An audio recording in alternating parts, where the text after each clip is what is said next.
You can try this one on your own first. Okay, let's see the solution to example 6. In the figure above, this triangle ABD, AD equals DC, angle B equals 30 degrees, and segment AB equals 10. What is the ratio of AC to CB? Okay, here, first of all, notice that in the SAT, the notation they use to refer to line segments is always two capital letters referring to the two endpoints. So AD means this segment here, right? But at the same time, this notation can not only refer to the segment itself, but also to the length of this segment. So saying, for example, AD equals X, that means that X is the length of the segment AD. Okay, so we are saying that AB equals 10. Obviously, here is 10. You don't need to actually have this explicitly because the diagrams informs you so. But then we have that this angle is 30 degrees. Segments AD and DC are the same. That means this is X and this is also X. Okay? What else? Well, we need to find a ratio, AC to CB. In other words, we need to find this quotient. What is this? Can we solve this? Okay, let's see. First of all, something interesting is that since triangle ADC, the one with the sides AD and DC, is an isosceles right triangle, so clearly this segment here must be X times the square root of 2. It's an isosceles right triangle. At the same time, this is a 45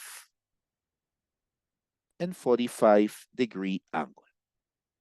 And because triangle ABD has one interior angle of 30, that means that the other interior angle that is not the right angle that is here, this angle here must be a 60-degree angle.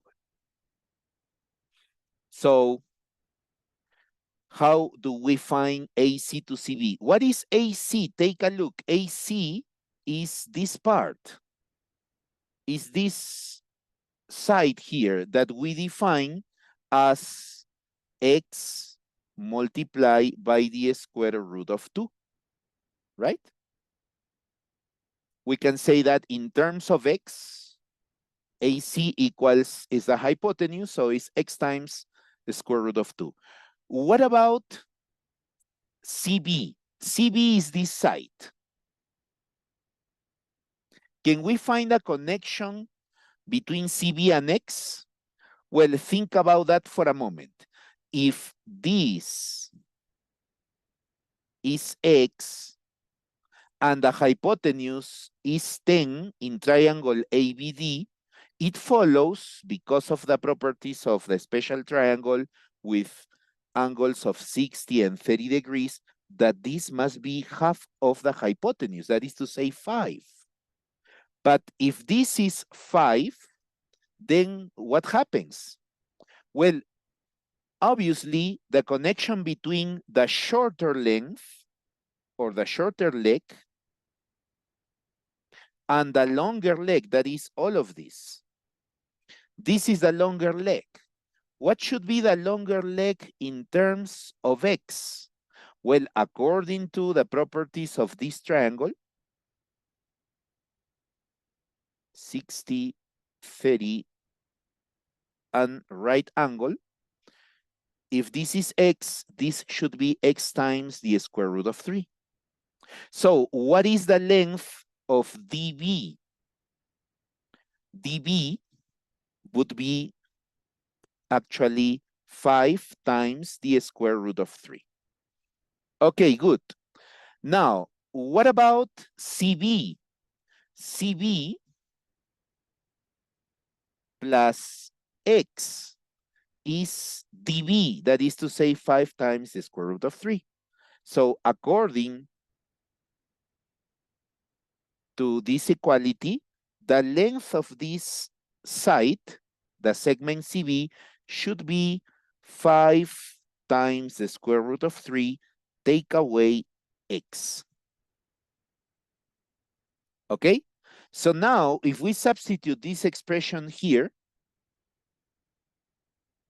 so we are forming this quotient, AC, which we know is x times the square root of 2, or we can now write it directly, right? Because it's 5 times the square root of 2, okay?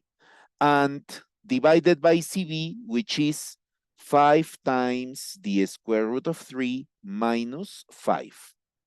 Well, we can clearly see that 5 can be factored up and down because we have this.